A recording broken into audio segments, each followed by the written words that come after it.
तो यहाँ पर प्रसंग सुनाते हैं दत्तात्रेय को लेकर के, भगवान दत्तात्रेय को लेकर के और भिक्षु ब्राह्मण को लेकर के। भिक्षु गीत बड़ा प्रसिद्ध है और बहुत ही मार्मिक है। किस प्रकार से उस ब्राह्मण देवता ने अपने आप को ब्रह्म रूप से चिंतन किया, किस प्रकार से संसार से पार कर लिया उसने, तो उसको लेकर कहते हैं 11वां स्कंद पूरा अद्वैत परक है। द्वैत का सारा खंडन ही खंडन है इसमें। इसलिए आपने साप्ताहिक भागवत कथा में 11वां स्कंद को सुना ही नहीं होगा। यदि सुना होगा तो संक्षेप मात्र से सुना होगा। कहाँ साप्ताहिक कथा में वेद स्तुति भी आपने नहीं सुनी होगी, क्योंकि वो थोड़ी कठिन पड़ती है, तो वेद स्तुति से छोड़ देते हैं। वेद स्तुति नहीं सुना, ज़्यादा नहीं बोलते, कोई कोई बोलता है, कोई कोई नहीं बोलता है। तो वेद स्तुति से लेकर के 11वां स्कंद जो अद्वैत परक है उसका कम संक्षेप कम बोलते हैं, कभी कभी लेते हैं, कभी कभी नहीं लेते, क्योंकि अद्वैत परक ही। 12वां स्कंद में संक्षेप से आया थोड़ा और अंतिम कथा बोली। तो इस प्रकार से यहाँ पर कहते हैं भगवान उद्धव जी को मालूम पड़ा कि भगवान जाने वाले हैं, अपने धाम को जाने वाले हैं। तो उद्धव जी ने प्रश्न किया कि संसार से जीव की मुक्ति कैसे प्राप्त होगी, आपको सांसारिक लोग किस प्रकार से प्राप्त करेंगे, कैसे आपकी प्राप्ति हो, किस प्रकार से आपका चिंतन करें, आप मेरे लिए कोई उद्देश्य करें। क्योंकि जब व्यक्ति जैसे आपने कभी देखा होगा, सुना होगा, जाना होगा, जब माता पिता कहीं परदेश में जाते हैं अथवा महात्मा जब उस आश्रम को छोड़ करके दूसरे देश में जाते हैं, अथवा कोई बड़ा महापुरुष से उस स्थान को छोड़ करके कहीं परदेश घूमने अथवा परदेश में जाता है, तो अपने शिष्य महात्मा अपने शिष्यों से अंतिम दिना उपदेश करके जाता है। तो कहते हैं बीच में उपदेश तो वो शिष्य कम पालन कर रहे हैं, लेकिन अंतिम वाला उपदेश कहते हैं ये मानने योग्य है। उसी प्रकार से आपने भी देखा होगा, चाहे पति जब परदेश जाता है तो अपनी पत्नी को बोल करके जाते हैं अंतिम दिन कि मैं कितने दिनों के बाद लौट करके आऊँगा। तो इस प्रकार से व्यवहार करना। जैसे भगवान श्री कृष्ण मथुरा जाने से पहले गोपियों को उपदेश करके चलेगा, प्रतीक्षा करना मैं आता हूँ, आऊँगा लौट करके। तो वो प्रतीक्षा चाहे वो करती रही अथवा छोटी तो जो अंतिम उपदेश मानने योग्य देता है। उसी प्रकार से यहाँ पर भी उद्धव जी कहते हैं मेरे लिए उपदेश कर दिए। तो भगवान ने अंतिम में 11वां स्कंद पूरा भगवान को ही लेकर गए। भगवान ने उद्धव जी को उपदेश किया। उसी में कहते हैं कि हे उद्धव जी, ये पूर्व काल में घटना घटी, हमारी जो उत्पत्ति जहाँ से हुई है यदुवंश को लेकर के, तो यदु महाराज अपने राज्य में रहते थे। तो अपने राज्य में रहते थे उस काल में दत्तात्रेय भगवान घूमते घूमते उनके राज्य में, उनके घर में, उनके नगर में, उनके घर में आ गए। तो दत्तात्रेय भगवान को देख करके यदु महाराज ने खूब स्वागत सत्कार किया, क्योंकि यदु महाराज तो राजा बने थे, किंतु उनकी संतान राजा तो बनी, लेकिन छोटे देशों के राजा बने, बड़े बड़े देशों के राजा नहीं बने। कुरु क्योंकि श्रापित हो गए थे, श्राप दे दिया तुम्हारी संतान राज्य नहीं करेगी, किंतु तुम करोगे, ऐसा वरदान दिया है। और कुरु राजा को, कुरु महाराज को जो सबसे छोटा पुत्र था, उसको सारे भारत का राजा बनाया था, क्योंकि उसने अपनी युवावस्था दे दी थी कि ताकि आगे बढ़ सके। तो दत्तात्रेय भगवान की सेवा सत्कार किया। तो दत्तात्रेय भगवान से पूछा कि आप कोई कर्म नहीं करते, अद्भुत अवस्था में रहते हैं, आपको इस प्रकार से रिद्धि सिद्धि ऐश्वर्य कैसे प्राप्त होगी, आप मेरे को वर्णन कर उपदेश करें। क्योंकि आप ब्राह्मण हैं, इस प्रकार से लिंग को धारण करके कोई आपका चिन्ह भी नहीं है, कोई आपका ज़्यादा चिन्ह नहीं, तो ना तो आप संध्या बंधन करते हुए देखे जाते हैं, न कुछ है, न कर्मकांड, इसलिए आप मस्त रहते हैं, आनंदित रहते हैं। क्या बात है, आपके मन में प्रसन्नता, चेहरे पर तेज किस कारण से आया है? तो ऐसे प्रश्न किया। ऐसे प्रश्न को सुनकर के दत्तात्रेय भगवान कहते हैं, हे यदुराज, मैंने लोगों से भ्रमण करते हुए शिक्षा ली है, मैंने 24 गुरु बनाए हैं, उन्हीं को मैंने अपने जीवन में उतारा है। उनको उतारने से मेरे को इस प्रकार के आनंद की प्राप्ति हुई है। तो मैं आपको 24 गुरु को सुनाता हूँ, जिनसे मैंने शिक्षा ली है। नाम लेता हूँ संक्षेप से, फिर उनका थोड़ा थोड़ा व्याख्यान करता हूँ। तो कहते हैं तीन का नाम आता है अद्भुत अवस्था में। वेदों में भी आता है, पुराणों में तो आता ही है, स्मृति पुराणों में भी आता है, वेद में आता है। दत्तात्रेय भगवान, संवट नाम के मुनि, और परशुराम जी का भी आता है कभी कभी, लेकिन उनके परशुराम जी के जो गुरु हैं संवट भी है, दत्तात्रेय है। और जड़ भरत को लेकर के, दत्तात्रेय को लेकर के, संवट मुनि को लेकर के, इन तीनों की, और ऋषभ देव जी को लेकर के, इन चारों की अद्भुत अवस्था का प्रसंग आता है। संन्यास के बाद, जैसे संन्यास ग्रहण कर लिया तो लिंग संन्यास हो गया, और संन्यास लेने के पश्चात फिर जो अद्भुत अवस्था आती है, चिंतन करते, आत्मा का चिंतन करते करते, जैसे 1 वर्ष का बालक, वो अद्भुत अवस्था कहलाती है। तो अद्भुत अवस्था में दत्तात्रेय, जड़ भरत, ऋषभ देव जी, संवर्त मुनि इत्यादि मुनियों के नाम आते हैं। तो इस प्रकार से कहा कि मैंने 24 गुरु बनाए, इसको शिक्षा लेकर के अपने जीवन में उतारा, इसलिए मेरे किसी प्रकार की संशय चिंता कोई सताती नहीं है। तो कहते हैं आपके कौन से गुरु हैं बताइए। कहते हैं मेरे के 24 गुरु हैं। पृथ्वी वायु आकाश मापो अग्निश्चंद्रमा रवि कपोतो जिगरः सिंधु पतंगो मधुकटिगला मधुहा हरिणो मीनः पिंगलः पुररोर्भगः कोमहरी सरकृते सर्प पूर्णनाभि सुतेस्कृते। ये 24 गुरु हैं। यानी पृथ्वी है, जल वायु है, पृथ्वी जल तेज वायु आकाश, ये 5 महाभूत हो गए, भूत हो गए। इसके पश्चात कहते हैं अग्नि देवता भी आ गए उसमें, चंद्रमा, सूर्य, कबूतर, अजगर, पतंग, समुद्र, भौरा, मधुमक्खी, हाथी, शहद निकालने वाला मधुकर, हिरण, मछली, पिंगला, वेश्या, पुरन पक्षी, बालक, कुंवारी कन्या और बाण बनाने वाला, सर्प, मकड़ी और भृंगी कीड़ी। ये 24 गुरु कहलाते हैं। पृथ्वी से हमने शिक्षा ये ली। दत्तात्रेय भगवान कहते हैं पृथ्वी को मैंने गुरु बनाया है। पृथ्वी को गुरु बना करके मैंने, कैसा नहीं, इससे भी कान खुलवा लिए, उससे भी कान खुलवा लिए, इससे भी कान खुलवा लिए, इसका नहीं है, इसमें कोई तात्पर्य नहीं है। मतलब तात्पर्य है कि यहाँ पर योग के कोई गुरु मिले, उससे शिक्षा लेना चाहिए। आपने जिस बैठना है, सन्यासी है, अपरनाथ है, उदासीन है, जिस किसी से गुरु दीक्षा ले ली, वो दीक्षा ले ली, वो तो मंत्र जाप करने की योग हो गया।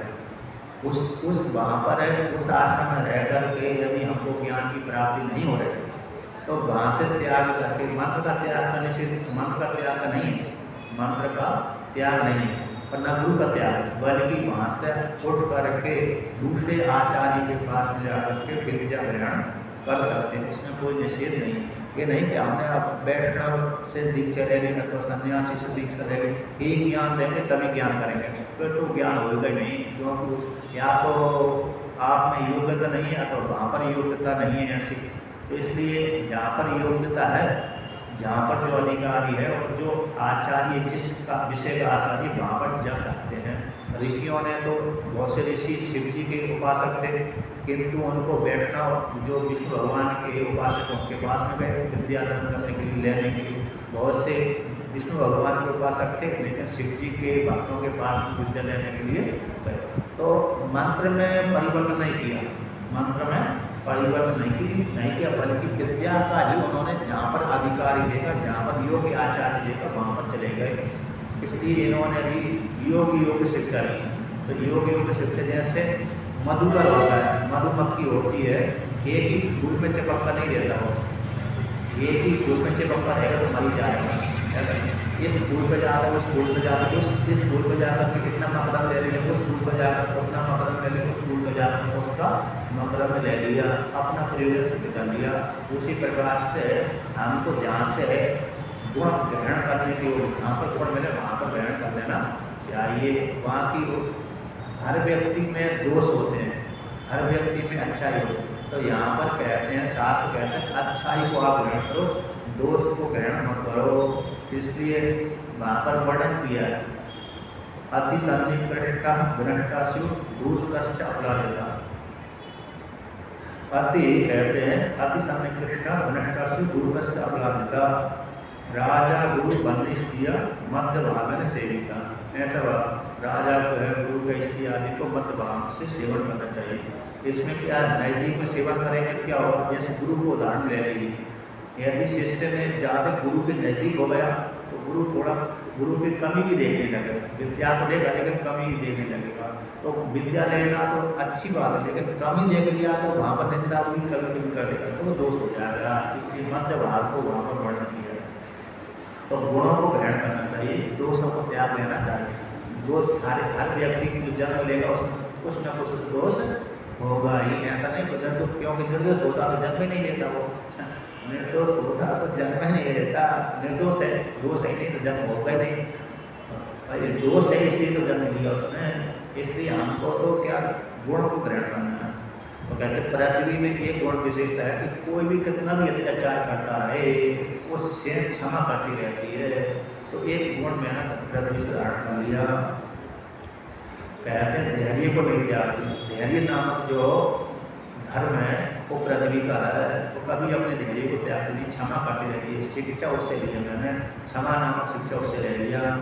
और वायु से मैंने शिक्षा ली कि वायु उतना ही ग्रहण करता है जिससे जीवन यात्रा चलती रहे, अपने बचा के नहीं रखता है। उससे मैंने इस प्रकार से मैंने क्या किया, शिक्षा ली। आकाश से शिक्षा ली कि कहीं भी संबंध नहीं बनाता।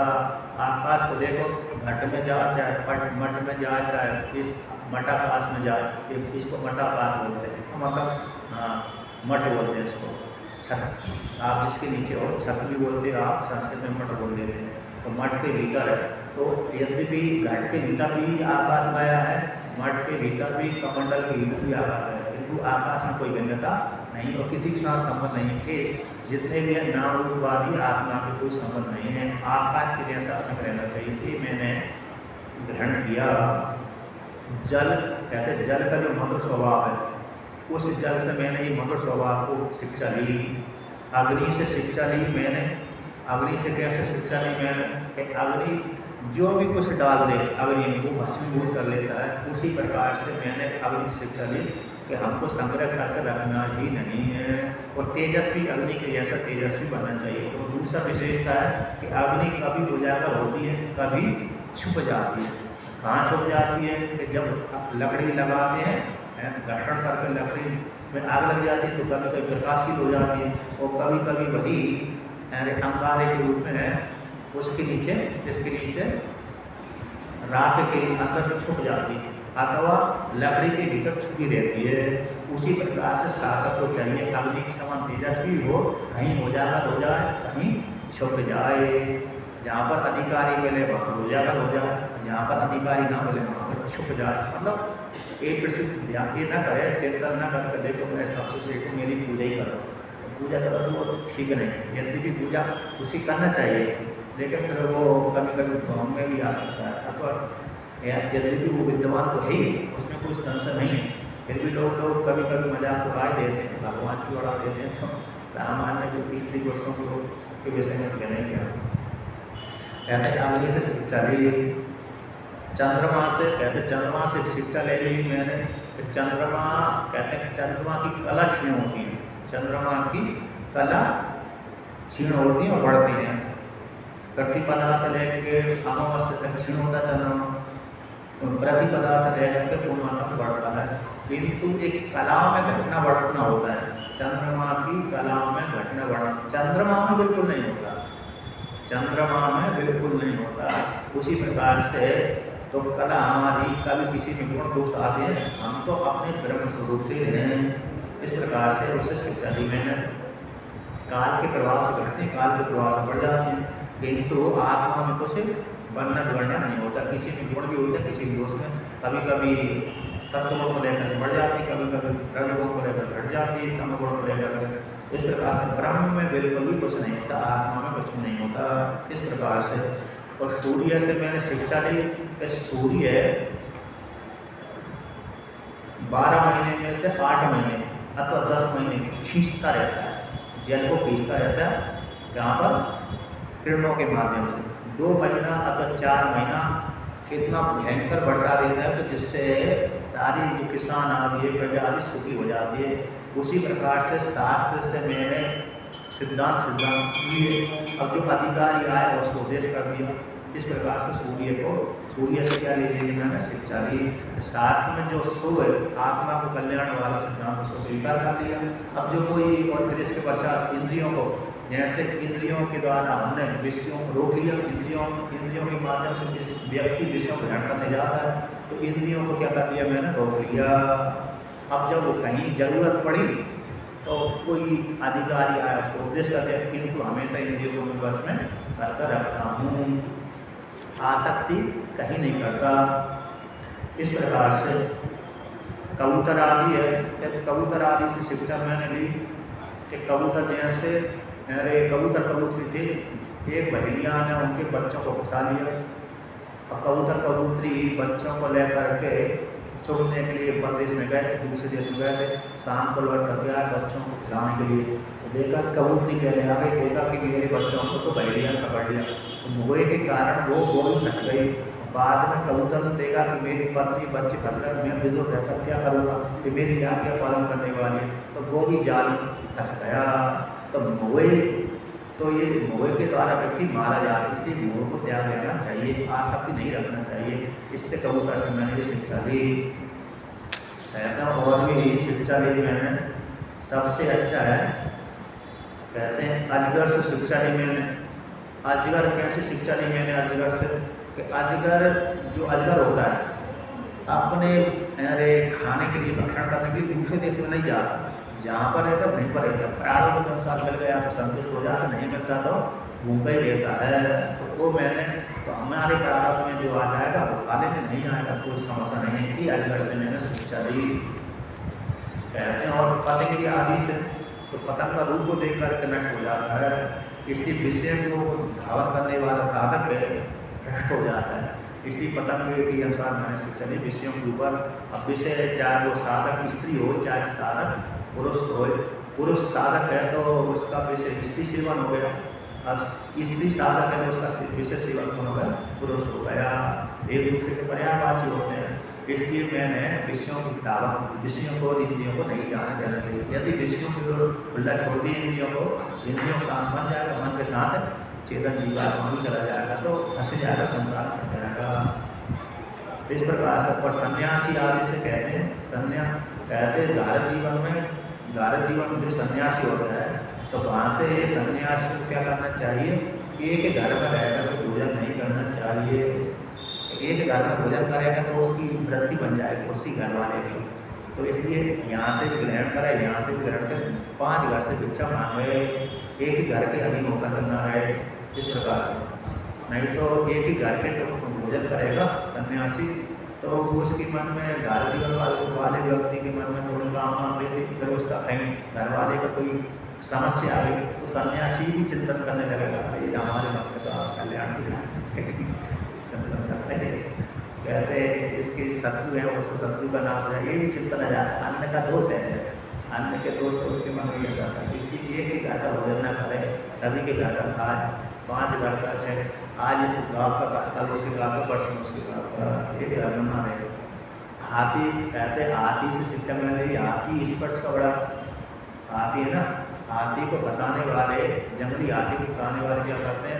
एक कागज की हाथी बनाते हैं और कागज का हाथी बनाकर जंगल में जाते हैं, जंगल में गड्ढा खोदते हैं, ऊपर घास फूस रख देते हैं, घास फूस रख करके उसके ऊपर कागज की हड्डी रख देते हैं। वो हाथी को इच्छा होती है कि ये हाथी है, इसके साथ में संबंध बना, स्पर्श करो, स्पर्श के माध्यम से लेकर के हाथी फंस जाता है।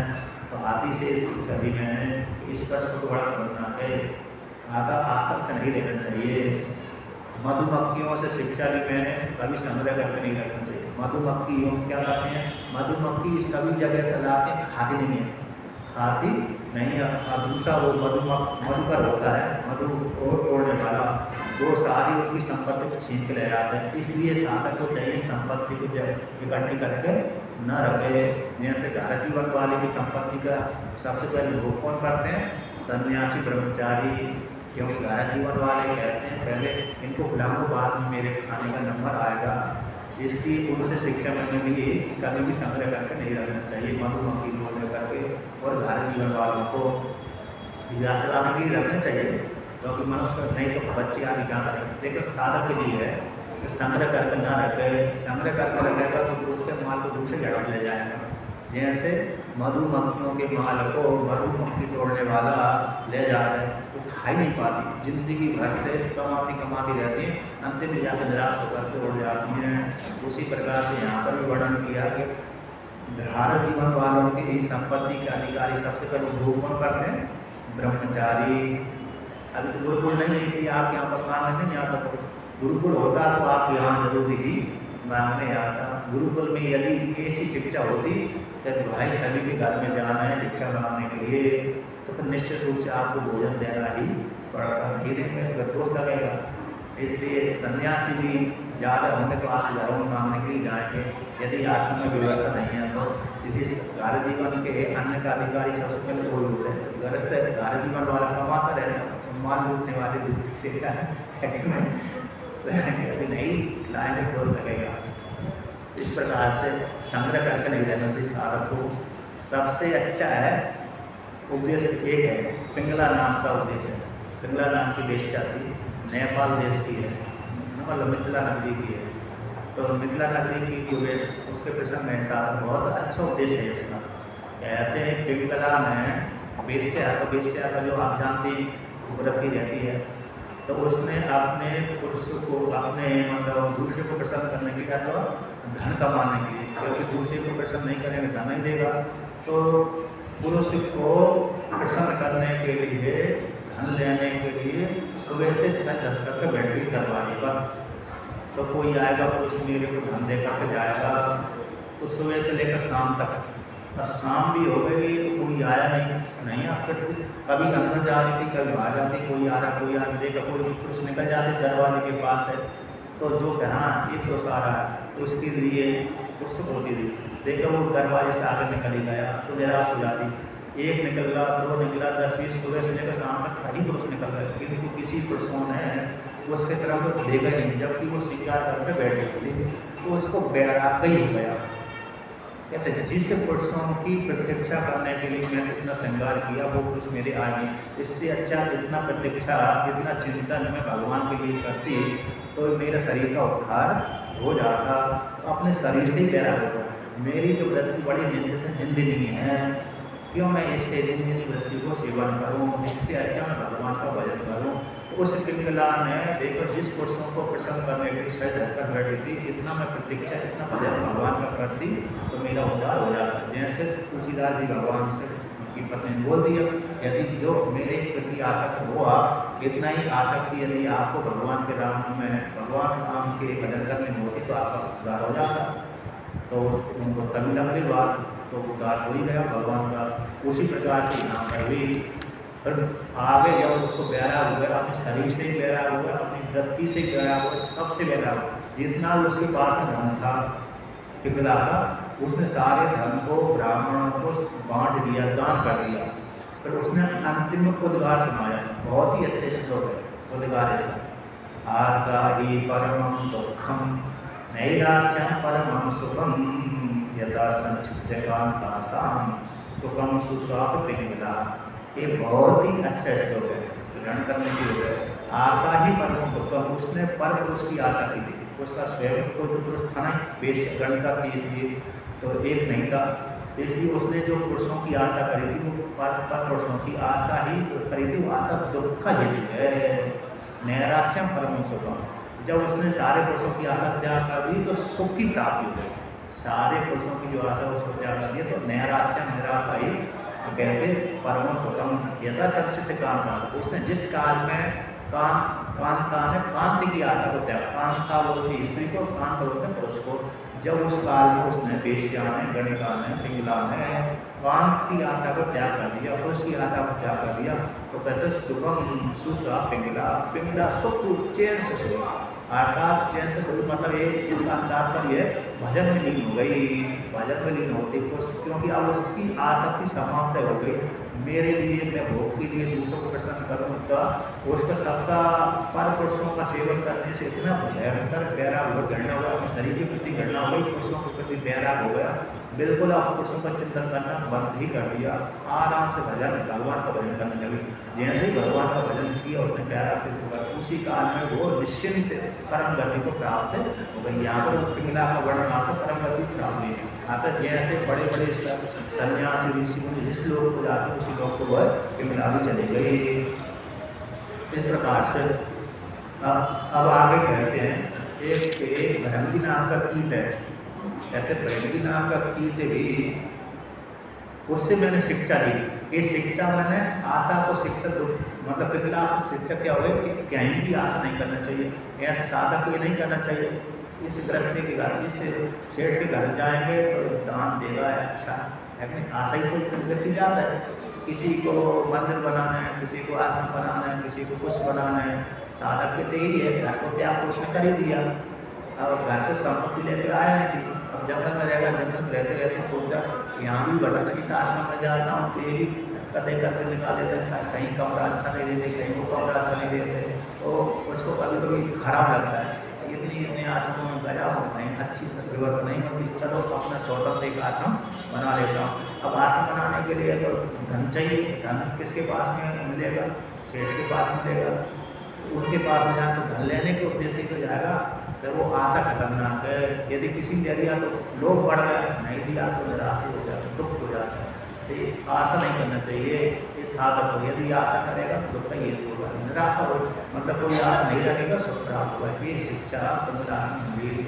अब कहते हैं भृंगी कीट से, जैसे भृंगी कीट अपने संतान को उत्पन्न नहीं करता, पैदा नहीं करता, वो क्या करता है दूसरे को पैदा की हुई वस्तु को अपने कर लेता है, दूसरे का कीड़ा ऐसा वो कीड़ा होता है उसको पकड़ लाता है और पकड़ कर ला करके उसके पास में अपने पास में इस घोंसला में रख देता है।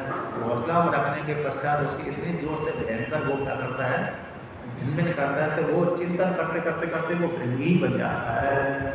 इसलिए काम से क्रोध से लोग से भगवान का भजन करते रहना चाहिए, जिससे उद्धार हो जाए। इस प्रकार से शिक्षा मिली।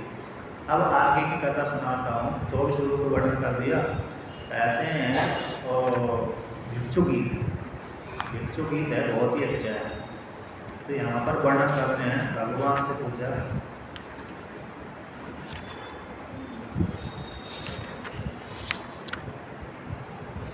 भगवान ने, यहाँ पर कहते हैं एकादश स्कंद में कि देखो मन ही, यहाँ पर एक श्रुति आती है, मन एक अनुसरणाम कारणम बंध मोक्षाय। भगवान की प्राप्ति कैसे है, वो सुख दुख में हेतु कौन है, सुख दुख में हेतु कौन है, ऐसे भगवान से प्रश्न किया। उद्धव जी ने प्रश्न किया कि दुख का कारण कौन है, सुख का कारण कौन है, दुख सुख और दुख का कारण मन ही है। इसमें एक तुमको मैं, उद्धव जी से कहते हैं भगवान, इसमें एक तुमको घटना सुनाता हूँ कि एक उज्जैन नगरी का एक ब्राह्मण था।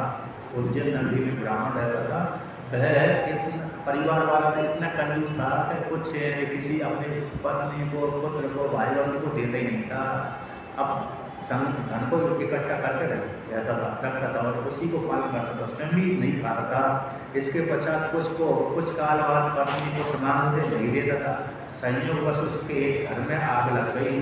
तो आग लग गई तो आधा धन उसको आग में जल गया, आधा धन उसके पड़ोसी ने छीन लिया, चोरों ने छीन लिया, चोरी कर ली। आधा धन बचा हुआ धन राजा ने छीन लिया, क्योंकि दान नहीं करता था, तो उसका सारा धन नष्ट हो गया। अब उसको धन जब नष्ट हो गया तो बड़ा भयंकर कष्ट हुआ। अब कष्ट हुआ तो क्या किया, तो जिनको परिवार वाले तो उनके पास मांगने के लिए जाता था तो मेरे मुझे तो भोजना दे, सभी ने धुतकार दिया, पत्नी ने भगा दिया, पुत्र ने भगा दिया, परिवार वालों ने भगा दिया। देखो तुमने धन था उनकी सेवा नहीं करी, हमको दिया नहीं, अब हमारे यहाँ पर मांगने आ रहे हैं। तो बड़ा बैराग हो गया, दुखी हो गया। और दुखी हो गया तो क्या किया कि धन के कारण मेरी कष्ट की प्राप्ति हुई, क्यों ना इससे बैराग धारण करूँ। फिर उसने निश्चय करके सन्यासी बन गया।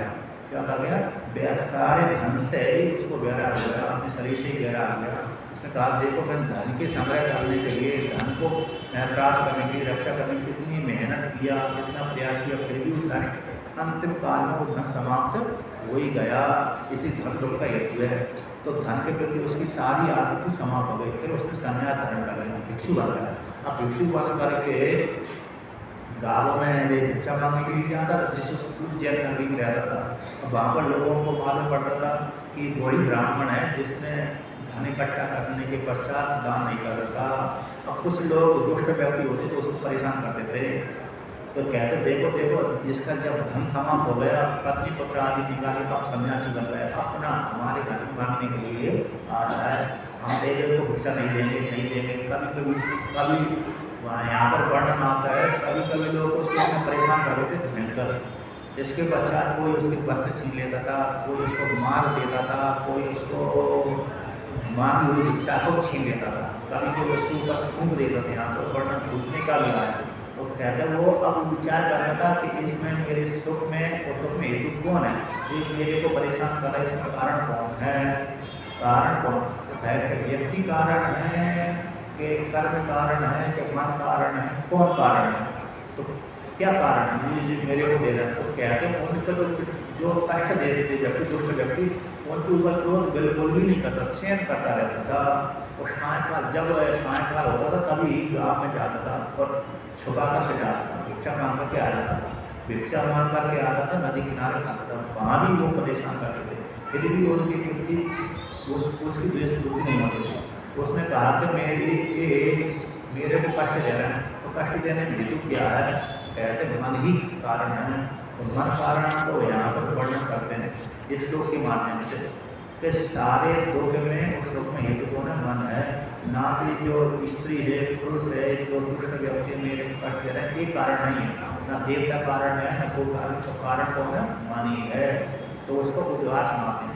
अपने हृदय से जब देखकर दुखी हो गया तो सारे व्यक्ति परेशान करने लगे, किसी को दोष उसने नहीं लगाया, मन को मात्र दोष लगाया कि मन ही इसमें हेतु है सुख दुख में। तो उसको एक श्रुति आती है, मन एक मनुष्याणाम कारणम बंध मोक्षयो बंधाय विषय सत्यम विमुक्ताय निर्विषयम स्मृतम, ये श्रुति बात है। इसी मन ही बंध मोक्ष कारण है। तो उसी को लेकर के यहाँ पर आता है, नायं जनो मे सुख दुख हेतुर्न देवतात्मा ग्रह कर्म कालः मनः परम कारणमामनन्ति संसार चक्रम परिवर्तयते। कहते हैं नायं जनो में सुख दुख हेतु है, जो जन्म है स्त्री अथवा पुरुष जो व्यक्ति हैं वो सुख दुख में हेतु नहीं है। तो देवता हो सकते हैं कि देवता भी सुख दुख में हेतु नहीं है। तो ग्रह हो सकते हैं कि ग्रह भी नहीं है। कर्म हो सकते हैं, कर्म नहीं है। काल हो सकते हैं तो काल भी नहीं है। तो कौन है भाई सुख दुख में हेतु? तो मन ही कारण है। मन परम कारण मानती, सुख दुख में हेतु मन ही है। मन ने स्वीकार कर लिया तो सुख हो गया, मन ने स्वीकार नहीं किया तो दुख हो गया। एक मन कहते मन ही संसार चक्रम परिवर्तित है। तो मन ही हमको घुमाता रहता है, मन ही घूमता रहता है। आत्मा तो घूमती नहीं है, मन ही घूमता है। तो मन ही सुख दुख में हेतु है। तो मन को कारण बना, ऐसा चिंतन करते करते उसको पूरा कैसा भ्रम नष्ट हो गया। ऐसा चिंतन करते करते करते किसी के ऊपर दोष न लगाते हुए चिंतन करते, आत्मा का चिंतन करते हुए, ओमकार का चिंतन करते हुए, भगवान का भजन करते हुए, ओमकार का चिंतन करते करते अंतिम में क्या हो गया उसको ब्रह्म स्वरूप हो गया। ब्रह्म वेद ब्रह्म भवति, ब्रह्म को जानने वाला ब्रह्म हो जाता है। इस प्रकार से उसने साथ उस ब्राह्मण ने भिक्षु गीत के माध्यम से अपने उद्गार सुना। 12-13 श्लोक है इसमें। तो इसके माध्यम से मन ही मुख्य कारण है। तो ऐसा उद्गार उसने सुनाया था। तो ऐसा सुनाकर संतोष को प्राप्त हो गया। वो संतोष को प्राप्त हो जाकर फिर निश्चिंत होकर के रहा, किसी के ऊपर दोष नहीं लगाया, आत्मा का चिंतन करता रहा। वो चिंतन करते करते करते उसको मोक्ष फल की प्राप्ति हो गई। इस प्रकार से वर्णन किया। अब 12 स्कंद को लेकर के वर्णन करते हैं। यहाँ पर अंतिम में आता है प्रवास लेकर, भगवान का विसर्जन नहीं करेंगे तो मुक्ति नहीं होता है। भगवान ने देखा कि सारे भूभार को उठा के अपने लोगों को बाहर पहुँचा हुआ।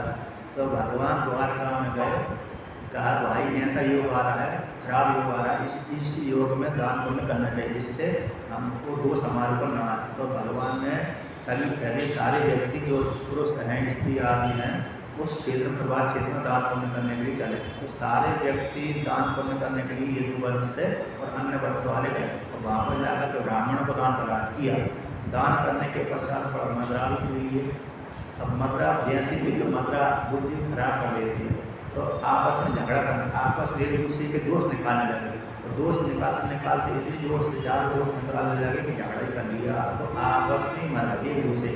भगवान बलराम जी कृष्ण भगवान को समझाने के लिए गए, उनके पीछे ही उनको मारने के लिए पड़ गए। भगवान का इनको समझाना कठिन है, भगवान की इच्छा ही थी।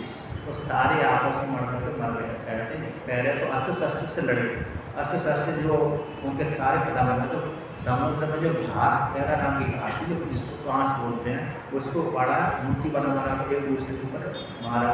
ऋषियों के साथ वहाँ पर अनुमोदन हो गए। तो सारे आपस में जाकर सारे लड़ कर मर गए। इसके पश्चात बलराम जी देखा सारे अपने आपस में लड़ रहे। बलराम जी ने ध्यान लगाया, ध्यान के माध्यम से अपने शरीर का त्याग कर दिया। भगवान श्री कृष्ण ने भी देखा कि अब मेरा कार्य पूरा हो गया। एक बट वृक्ष के नीचे जाकर के जैसे आपने देखा वो बैठ गए, वहाँ पर जाकर एक पैर के ऊपर दूसरा पैर रख दिया, ऐसे बैठे हुए चिंतन कर रहे, चतुर्भुज के रूप में थे। अब उस चतुर्भुज के रूप में हो गए थे। उसी कार्य में उनके पैर से लालिमा निकल रही थी मणियों के प्रकाश से। तो बहेलिया आया, बहेलिया देखा कि हिरण का मुख लाल लाल होता है। हिरण का मुख जानकर उसने सीधा भगवान लगा दिया, मार दिया। तो जैसे जाकर देखा कि भगवान हैं, भगवान के देखा कि हे भगवान मेरे से गलती हुई, वैसे ही मैं तो पशु को मार कर तो पाप हूँ, आप मेरे को दंड दे रहे हैं, दोबारा मैं ऐसे गलती कार्य नहीं करूँगा। तो भगवान ने कहा हे बड़े भैया तुमने मेरा ही कार्य किया है, तुम चिंता मत करो, डरो मत, मेरी कृपा से तुम सीख गई, अभी इसी वक्त स्वर्गलोक में चले जाओ मेरी कृपा से। तो यहाँ पर वो बहेलिया बोल था जो त्रेता युग में बालिका मैं बेहनी सुग्रीव प्यारा, कारण कहो नाथ मोई तुम्हारा। मैं तो पहले हुआ सुग्रीव प्यारा, यदि आप मेरे से बोलते तो मैं भी सीता को ला सकता था, किंतु आपने मेरे को व्याध जैसा मारा। तो वहाँ पर व्याध जैसा प्रयोग किया बाली ने। तो उसी का ठीक है अगले जन्म में छुट्टा कर दूँगा इंसान। तो आप इस बार उसने व्याध बनकर भगवान को छुट्टा कर दिया। इस प्रकार से सारे संसार हो गए। और साथ अर्जुन से बोल दिया था, दारू से बोल दिया, अर्जुन से जाकर बोल देना सारी यहाँ की जो स्त्री आदि बच्चे आदि हस्तिनापुर अपने साथ ले जा। इस मेरे जाने के पश्चात 7वें दिन में ये द्वारका डूब जाएगी, मेरे न रहने पर डूब जाएगी। तो भगवान के आदेश से 7वें दिन डूब ही गई। भगवान का एक मंदिर छोड़ा, समुद्र देवता ने एक मंदिर मात्र छोड़ा, भगवान की सारे डूब गए। अब जो भगवान श्री कृष्ण की 8 पटरानियाँ थी वो तो वहीं पर सती हो गई। बलराम जी की पत्नियाँ सारी सभी स्त्रियाँ बहुत सी जो सती होना थी वो सती हो गई। और जो सांस गई थी वो सांस ली थी, कुछ ढीलों में डूब गई, वो श्रापित स्त्रियाँ थी वो डूब गया था। इसके पश्चात में कहते हैं आगे वर्णन करते हैं। और फिर अर्जुन ने जो बबलू वाहन को था वजना उसको इंद्र यहाँ पर मथुरा था। एक कल्प में इंद्रप्रस्थ का राजा बनाया, एक कल्प में मथुरा का राजा बनाया, 2 अलग अलग कल्पों में रहते।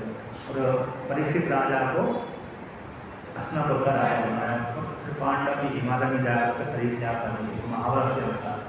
इस प्रकार द्रौपदी भी उनके पीछे पीछे गई। अब इसके पश्चात यहाँ पर वर्णन करते हैं सुखदेव जी राजा परीक्षित को अंतिम उपदेश करते हैं। अंतिम उपदेश के कारण कहते हैं कि अंतिम उपदेश में क्या वर्णन किया, शास्त्र का तात्पर्य क्या है। कहते कथा सुनाने का तात्पर्य है, चरित्र सुनाने का तात्पर्य है कि अलग है। तो यहाँ पर स्पष्ट रूप से वर्णन किया है सुखदेव जी ने।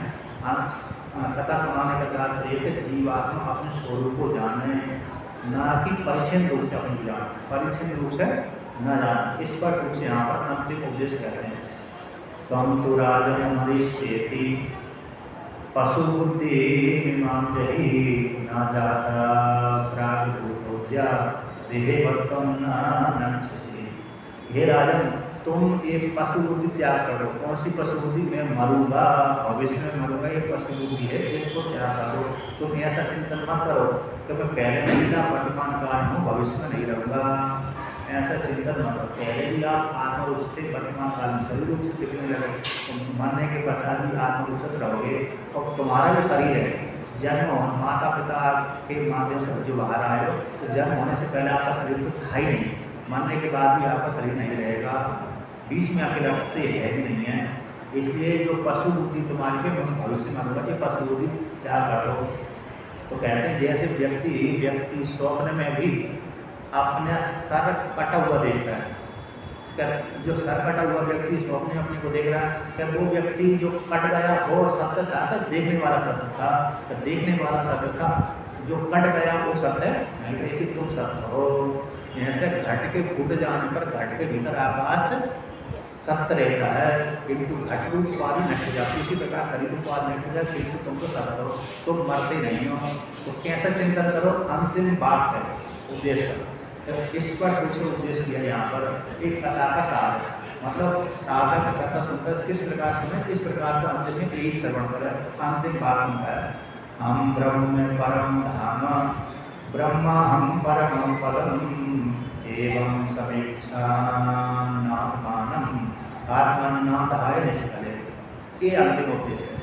हम ब्रह्म में परम धाम, मैं ही पर ब्रह्म हूँ। हम ब्रह्म परम धाम स्वरूप, जो परमात्मा को मैं हूँ, और ब्रह्म हम परम पदम, मैं ही पर ब्रह्म परमात्मा हूँ। ये अंतिम उपदेश है। अब यहाँ पर ये नहीं समझे कि भाई हमने भगवान की कथा के लिए इस पर श्रवण किया, नहीं। इस कथा का सार है, पुराण की कथा का श्रवण करने के सार है कि जीवात्मा अपने आप को ब्रह्म चिंतन करे, ना कि भेद रूप से मैं अलग हूँ भगवान अलग है, इस रूप से नहीं है। कथा का मुख्य सार है कि जीवात्मा भगवान के माध्यम से चिंतन करते करते अपने आप को भगवान रूप परमात्मा जान ले। इसलिए इन्होंने अंतिम उपदेश यही किया तो मैं ब्रह्म हूँ, परम धाम हूँ, ब्रह्म ही मैं हूँ, मैं ही ब्रह्म, ब्रह्म ही मैं हूँ और ब्रह्म ही मैं हूँ, है ना। जो परमात्मा वो मैं हूँ, वो मैं हूँ, वही परमात्मा हूँ। तत्वमसि मावा कैसे हो, इस प्रकार से चिंतन करे, इस प्रकार से अपनी आत्मा में अपने आप को धारण करे।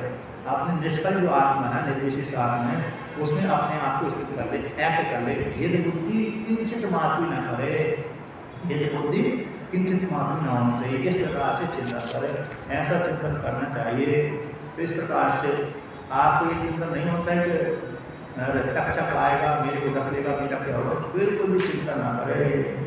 तो आज मरे चाहे कल बन जाए, लेकिन अपने आप को इस रूप से चिंतन करे, मैं ब्रह्म हूँ, इस प्रकार से। तो ऐसा अंतिम उपदेश कर दिया। अंतिम उपदेश करने के पश्चात उन्होंने भी अपने आप को जान लिया।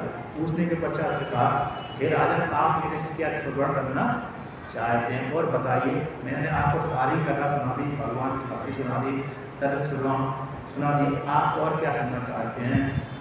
ब्रह्म का उपदेश कर दिया। तो इस प्रकार से राजा कहता है, हे भगवान, प्रतिज्ञा अपनी व्यक्त करता है। भगवान से तक्षका दीर्घो मृत्यु भयो न विवेक हम प्रविष्टो ब्रह्म निर्वाणम अभिहम रसकम पया। जैसे गीता में अर्जुन ने अपने उद्गार व्यक्त किए थे, उसी प्रकार से यहाँ भी उद्गार करते हैं। हे भगवान, अब मेरे को तक्षकादि जो मृत्यु है उससे किंचित मात्र भी भय नहीं है। आपने मेरे को ब्रह्म में प्रवेश करा दिया। कहाँ पर करा दिया? प्रविष्टो ब्रह्म निर्वाणम अभिहम, आपके द्वारा मैं ब्रह्म में प्रवेश कर रहा है। आपने ऐसा मार्ग उपदेश किया, उस उद्देश्य के माध्यम से मैंने अपने आप को ब्रह्म रूप से जान लिया। कहते ब्रह्म वेद ब्रह्म भगवती, ब्रह्म को जानने वाला ब्रह्म में बराबर था।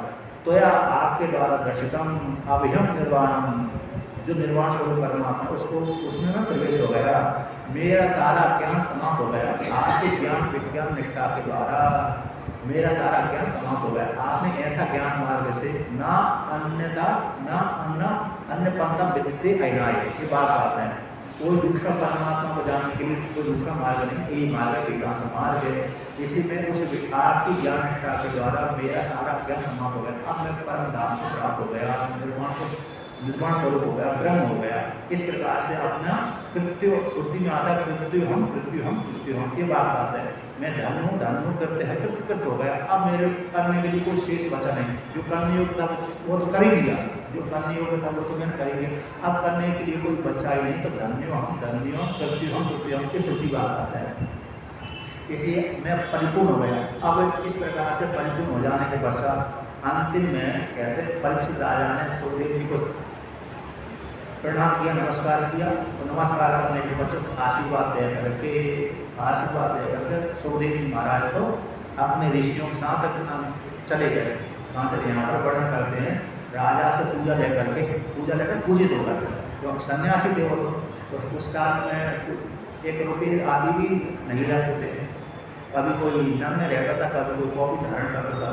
तो वो अब ऋषियों के साथ अपने स्थान से उठ करके राजा के पास से उठ करके पूजित होकर के उनकी आज्ञा ले करके आशीर्वाद दे करके अपने लोग को इधर उधर विश्राम करने लगे। फिर बाद में इनका सुखदेव जी का प्रसंग नहीं आता, जैसे रघुवर को सुना करके जड़ भरत का प्रसंग नहीं आता, ऐसे इनको भी सुनाने के पश्चात प्रसंग नहीं आता।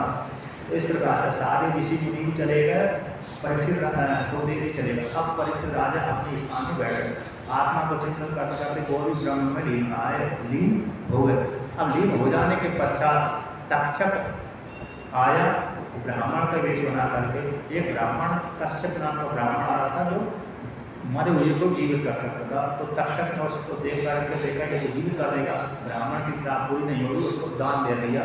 धन के लोग से आ रहा था, बाद में फिर दूसरे ब्राह्मण उसकी निंदा कर दी, अरे तुम धन के लोग को लेकर के देखो, राजा को जीवित नहीं किया, धिक्कार है, उसको भी हरा हो गया। तो धन को देकर के ब्राह्मण को भगा दिया, उससे ब्राह्मण बन करके तक्षक है ब्राह्मण बन करके राजा को बस दिया, बस्ती के राजा मर गया। अब बाद में जन्मेजय को मालूम पड़ा कि मेरे पिताजी को तक्षक ने मारा, उसी ने सत्य के करवाया। तो इतना सत्य ये कहते हैं ऐसे सारे यज्ञ उसमें वहाँ पर आने लगे, सारे यज्ञ में गिरने लगे। अब इसके पश्चात तक्षक को भेजा गया, तक्षक को भेज के ये तो मैं भी मारा जाऊँगा। उसने इंद्र की शरण ले ली, इंद्र के सिंहासन के नीचे बैठ गया, इंद्र ने उसको अवैध दे दिया। तो ऋतविजों से पूछा कि अभी तक तक्षक इसमें गिरा क्यों नहीं, कि महाराज ये तक्षक ने इंद्र देवता की शरण ले ली, क्यों ना इंद्र देवता सहित इसमें आह्वान कर लो। तो जैसे ही आह्वान किया ऋषियों ने, मुनियों ने, ब्राह्मणों ने, ऋतविजों ने, उसी काल में इंद्र देवता भी आकाश में आ गए। अपनी आशंसित हो गई उनकी वहाँ से, क्योंकि आह्वान के माध्यम से आने बड़ी मन में शक्ति होती है। तो सीधा वहाँ पर आकाश के माध्यम से यज्ञ कुंड में गिरने वाले थे। उसी काल में एक कल्प में तो एक ऋषि ने ब्राह्मण नाम जो शेषनाग मतलब एक तक्षक की नाग की बहन थी, उसने रोका एक कल्प में। और एक कल्प में यहाँ पर बृहस्पति ने रोक दिया। बृहस्पति ने कहा कि हे महाराज यज्ञ को बंद कर दीजिए, तक्षक ने पी लिया वैसी अमृत, इसलिए वो तुम्हारे द्वारा मरेगा नहीं। अब तुमने बहुत से नागों को बिना अपराध, जिसने अपराध नहीं किया तो उनको मार दिया, इसलिए ठीक नहीं है। तो तुम्हारे पर में ऐसा कोई नहीं जो अन्यायपूर्वक अन्याय को धारण कर ले, अन्यायपूर्वक उतर जाए, अन्यायपूर्वक दूसरे व्यक्ति को मारे। तो उन्होंने बहुत से निरपराध नागों को मार, इसलिए अब बंद कर दिया। तो बृहस्पति की वाणी सुनकर उसने बंद कर दिया। अब कहते हैं कौन से सर्प जो मरे, वही सर्प मरे जो कद्रु ने अपनी माता ने ही अपने सर्पों को श्राप दिया था।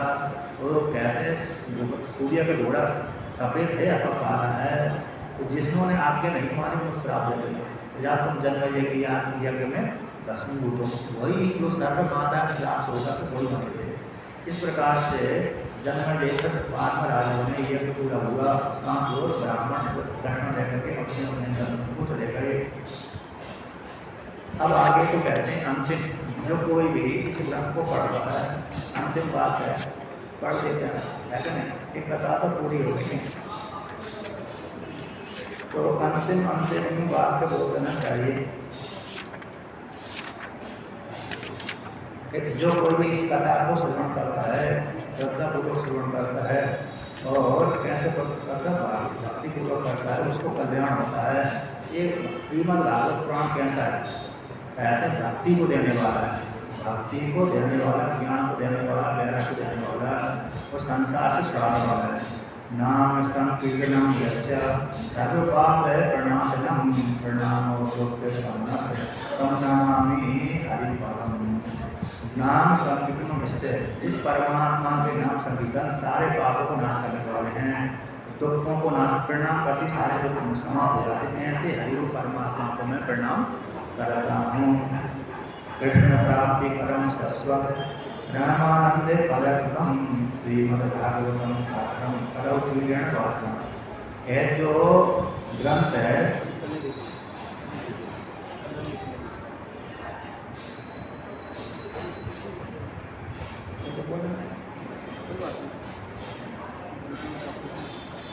तो कहते हैं कृष्ण प्राप्ति परम, ये जो ग्रंथ है कैसा है, भगवान श्री कृष्ण की प्राप्ति का है, करने वाला है, आनंद को देने वाला, प्रेम आनंद फल प्रदान।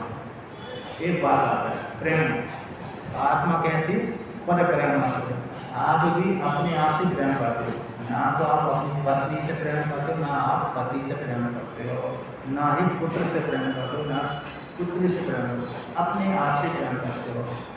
क्योंकि आपके जीवन में घटना घटी होगी तो आप कभी भी पति को, पत्नी को, पुत्र को, पुत्री को झड़का देते हो, भगा देते हो, डांट देते हो, कभी डांटते हो क्योंकि वो परेशान करता है।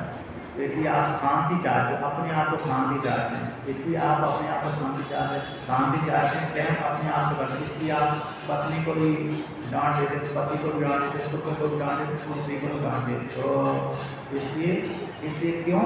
क्योंकि हर व्यक्ति अपने आप से प्रेम करते हैं। क्यों प्रेम करता? कि आत्मा हमारी प्रेम स्वरूप है और आनंद को देने वाली है, आनंद स्वरूप है। तो ऐसी जो भगवान की कथा है, भगवान वासुदेव जी की कथा है, प्रेम को देने वाली है, आनंद को देने वाली है, निर्विशेष स्वरूप को देने वाली है। ऐसी जो कथा भगवान श्री कृष्ण की जो कथा है, कीर के द्वारा, किसके द्वारा? कीरण यानी सुखदेव जी के द्वारा। सुखदेव जी का नाम कीर है, मिट्टू है ना, तो सुखदेव जी के मुखारविंद से निकली हुई है, उनके द्वारा जो भाषित ऐसी कथा भगवान श्री कृष्ण की कथा अमृत रूप फल को देने वाली, देवता वाला अमृत नहीं देने वाला है कि नहीं। देवता वाला अमृत तो कभी भी नष्ट हो जाएगा, किंतु जो ब्रह्म ज्ञान वाला अमृत है, आत्मस्वरूप वाला वेदांत वाला जो अमृत है, उस अमृत रूप फल को देने वाली है। सत्यम ज्ञानम अनंतम ब्रह्म की एक इस वाला फल को देने वाली है। इस प्रकार से इस कथा के द्वारा ये फल की प्राप्ति होती है। तो कथा का मुख्य सार क्या रहेगा कि जीवात्मा इस कथा के माध्यम से अपने आप को जान सकता है। यदि अधिकारी नहीं है तो बार बार चिंतन करना चाहिए, बार बार मनन करना चाहिए। श्रुति कहती है तत् चिंतनम तत्कथनम अन्योन्यम तत्प्रबोधनम एकम एक परतम च ब्रह्म व्यासम विदुर्बुधा। ये बात है योग वासिष्ठ का वाक्य, भगवान भास्कर की कृति ग्रंथ का वाक्य और अन्यों का वाक्य का, फिर उसी का चिंतन करें, उसी का मन करें, उसी का निध्यासन करें। ऐसा चिंतन करते करते करते करते हम अपने आप को प्राप्त कर लेते हैं। दूसरे का चिंतन करेंगे तो हम दूसरे को प्राप्त होंगे। भगवान गीता में स्पष्ट बोल दिया, जो मेरे चिंतन करेगा मेरे को प्राप्त होगा, जो दूसरे को भजन करेगा, उपासना करेगा तो दूसरे को प्राप्त होगा। तो भगवान मेरे को कहते हैं, गीता में वर्णन कहते हैं तो मेरे को प्राप्त, मेरा भजन करो। तो वहाँ पर ये भगवान श्री कृष्ण नहीं बोलते मैं वसुदेव का पुत्र हूँ तो मैं वसुदेव के पुत्र कृष्ण के रूप में मेरा भजन करो। नहीं, वहाँ पर वो बोलते हैं स्पष्ट रूप से मुझ परमात्मा को, ना कि मैं वसुदेव का पुत्र वासुदेव। इस रूप में वो नहीं बोलते, उनका तात्पर्य वहाँ पर नहीं है।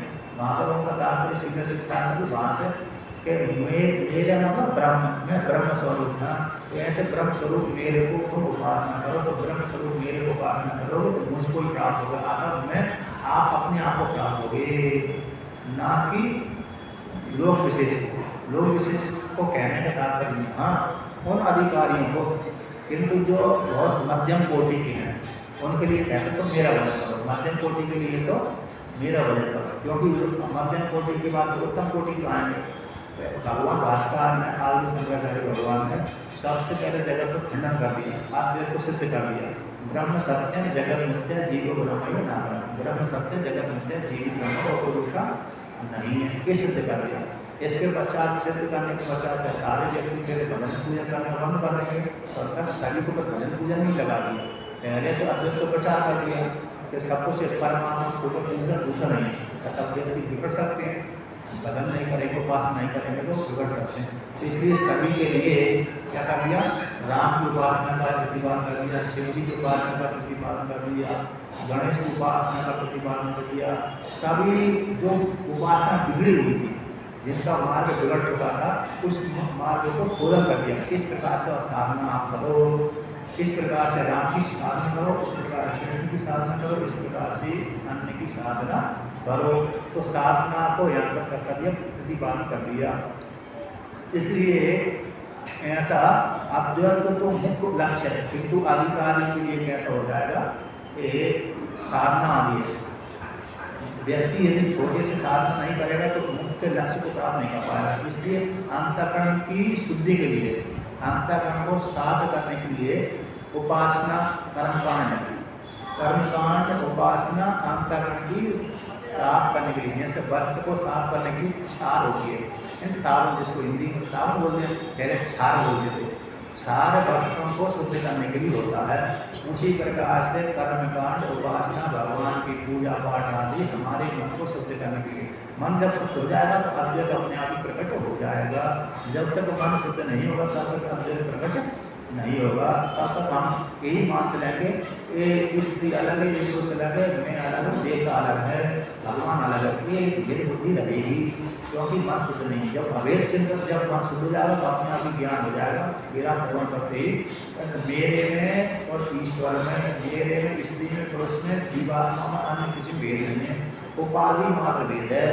स्त्री का शरीर है, पुरुष का शरीर है, जानवर का शरीर है, इतना भेद उपाधि का, आत्मा का कोई भेद नहीं। इस प्रकार से चंद्रमा हो जाएगा। इस प्रकार से एक कथा की पूर्ति है ना। अब यहाँ पर कहते हैं जैसे प्रारब्ध को लेकर के, प्रारब्ध 3 प्रकार के प्रारब्ध होते हैं, यानी कनिष्ठ, मध्यम और प्रबल। तो जो प्रबल प्रारब्ध हो उसको भोगना ही पड़ता है। उसी प्रकार से प्रारब्ध भोग है, भोग को लेकर कहते हैं, भोग भी है तो एक गुण भोग, एक प्रधान भोग। भोक्ता भी 2 प्रकार के हो जाते हैं, भोक्ता गुण भोक्ता, प्रधान भोक्ता। तो कहते हैं यहाँ पर भोग मेरा भोग प्रधान, मेरा जो है भोग प्रधान हो गया, भोक्ता गुण हो गया। क्योंकि मैं जिस देश में रहता था उस देश में वहाँ पर मैं था, वहाँ पर भोक्ता मैं बन रहा था, किंतु यहाँ पर भोग मेरा प्रधान होगा। इसलिए उस भोगों को खाने के लिए, भोगने के लिए मैं यहाँ पर आया हूँ। नहीं तो यहाँ पर किसका भोग उदित हुआ था, हमारे स्वामी जी का उदित हुआ था। मेरा तो भोग उदित नहीं हुआ, किंतु उनके माध्यम से मेरा ही जाता, उनके माध्यम से भोग मेरा प्रधान था। इसलिए बोल रहा है तो मेरे को ले लिया, तो भोग मेरा था, इसी भोग प्रदान होगा। तो मैं भोगता उस भोग को खाने के लिए, भोगने के लिए उसके पीछे आया। 2 प्रकार के भोक्ता होते हैं, भोग होते हैं। यदि जहाँ पर भोक्ता प्रबल हो जाता है तो भोग वहीं पर जाता है। जैसे आश्रम है, आश्रम में रहने वाले साधु जितने भी हैं, वहाँ पर उस आश्रम में भोक्ता वो प्रदान हो जाता है। इसलिए हर व्यक्ति वहाँ पर जाते हैं, दान दे करके आ जाते हैं, क्योंकि दान नहीं देंगे तो भोग का पूरा नहीं होगा। इसलिए वहाँ पर वो भोक्ता प्रदान हो गया, भोग गुण हो गया। अब जहाँ पर भोग खींच लिया तो भोक्ता को, तो वहाँ पर भोग प्रदान हो जाता है, तो भोक्ता गौण हो जाता है। उसी प्रकार से ऐसी घटना मेरे साथ भी हुई। तो इस प्रकार से तो भगवान जैसी भी, भगवान की प्रेरणा से जैसी भगवान ने मेरे को बुद्धि दी, योग्यता दी, अब भगवान सोच करके तो मैंने बहुत रखा था ये बोलूँगा, है ना, सोच करके मैंने बहुत रखा था ये बोलना, किंतु कभी कभी बुद्धि गलत हो जाती, बोलते बोलते भूल जाते हैं। जैसे प्रसंग कई जगह प्रसंग आया मेरे, मैंने सोचा था ये बोलूँगा। जैसे एक प्रसंग में आया था लक्ष्मी जी को लेकर के आया था। जैसे भगवान विष्णु ऋषि ने भगवान विष्णु के हृदय पर लात मार दी।